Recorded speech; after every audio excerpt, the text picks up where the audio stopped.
అందరికీ నమస్తే అండి. సో ఇప్పుడు మనకి కొత్త సీఎస్ ఎవరు, కొత్త డీజీపీ ఎవరు, ఇది జరుగుతున్న చర్చ. సీఎస్గా జవహర్ రెడ్డి గారిని అయితే ఉంచరు, దాదాపుగా ఆయన మారిపోయినట్టే. ఆల్రెడీ ఆయన సెలవు మీద కూడా వెళ్ళిపోతున్నారు అనేది ఒక టాక్ వస్తుంది. ఈరోజు సాయంత్రానికో రేపటికో లేదంటే ఇంకో 2-3 రోజుల్లోనో కొత్త చీఫ్ సెక్రటరీ ప్రకటించే అవకాశం ఉంది. మరి ఎవరు అవుతారు, ఎవరికి అవకాశం ఉంది?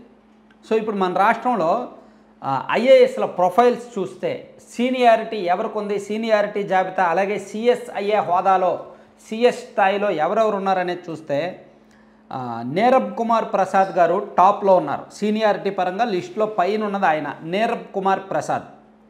ఆయన పోస్టింగ్ ఏమో 1964 బ్యాచ్, 1987 బ్యాచ్.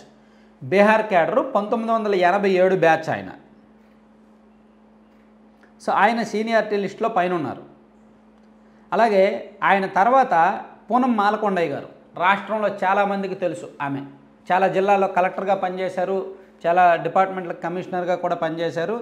ఆమె గతంలో చంద్రబాబు గారు ప్రభుత్వం ఉన్నప్పుడు విద్యాశాఖలో కూడా పనిచేశారు. పూనం మాలకొండయ్య గారు ఆమె ఉత్తరప్రదేశ్కు క్యాడర్కు చెందిన 1988 బ్యాచ్ ఐఏఎస్ అధికారి. ఆమె తర్వాత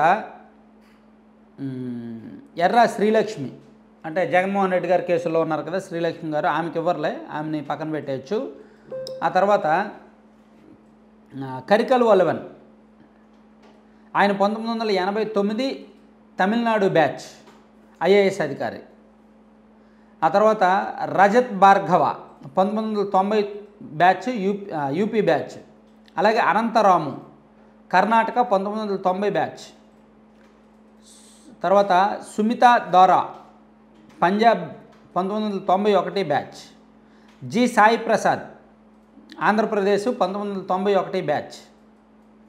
అలాగే అజయ్ జైన్ 1991 యూపీ బ్యాచ్. అంటే నేను సీనియర్స్ లిస్ట్ చెప్తున్నా, వీళ్ళల్లో ఎవరికి అయ్యే అవకాశం ఉందనేది కూడా చెప్తా. అంటే వీళ్ళందరూ సిఎస్గా రావచ్చు. అలాగే కె విజయానంద్ 1992 బ్యాచ్, ఆంధ్రప్రదేశ్ అయింది. అలాగే బుడితి రాజశేఖర్ 1992 బ్యాచ్, 1992 ఆంధ్రప్రదేశ్ బ్యాచ్ రాజశేఖర్ గారు. అలాగే శంషర్ సింగ్ రావత్, ఆయన లేరు, ఫైనాన్స్లో ఉన్నారు, ఆయన ప్రస్తుతానికి సెలవు పెట్టి వెళ్ళిపోయారు. ఆ తర్వాత అనిల్ కుమార్ సింఘాల్ గురించి తెలుసుగా, టీటీఈఓగా పనిచేశారు. తర్వాత మొవ్వా తిరుమల కృష్ణబాబు, గోపాలకృష్ణ ద్వివేది, ప్రవీణ్ ప్రకాష్, జయలక్ష్మి, వాణి ప్రసాద్, వీళ్ళందరూ ఉన్నారు. వీళ్ళల్లో ఎవరికి అవకాశం ఉందంటే ఫస్ట్ మనకు బాగా వినిపిస్తున్న పేరు పూనం మాలకొండయ్య గారి పేరు బాగా వినిపిస్తోంది, ఆమెకు ఛాన్స్ ఉందన్నట్టు. అలాగే విజయానంద్ గారి పేరు బాగా వినిపిస్తోంది. అలాగే సాయి ప్రసాద్ గారి పేరు బాగా వినిపిస్తోంది. సాయి ప్రసాద్ గారు అందరికీ తెలిసిన అధికారి. అలాగే విజయానంద్ గారు కూడా ఆంధ్రప్రదేశ్ క్యాడర్ 1992 సీనియరు, ప్రస్తుతం ఆయన స్పెషల్ చీఫ్ సెక్రటరీగా ఉన్నారు. అలాగే సాయి ప్రసాద్ గారేమో ప్రస్తుతానికి chief commissioner of land administration దానిలో సిఎస్గా ఉన్నారు. అలాగే అనంతరామ్ గారేమో special chief secretary to backward classes welfare, ఆ డిపార్ట్మెంట్లో ఉన్నారు. ఇలా ఉన్నారనమాట. సో నాకు తెలిసి ఫస్ట్ ఆప్షన్ విజయానంద్ గారు, సెకండ్ ఆప్షన్ సాయి ప్రసాద్ గారు ఉండొచ్చు. వీళ్ళ తర్వాత పూనం మాలకొండయ్య గారు, ప్రస్తుతం ఆమె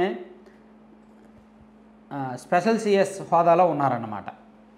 సో ఇలా సిఎస్ అయ్యే అవకాశం. మరి డీజీపీ అయ్యే అవకాశం ఎవరికి ఉంది, డీజీగా ఎవరుంటారు అనేది కూడా మనం చెప్పుకోవాలి.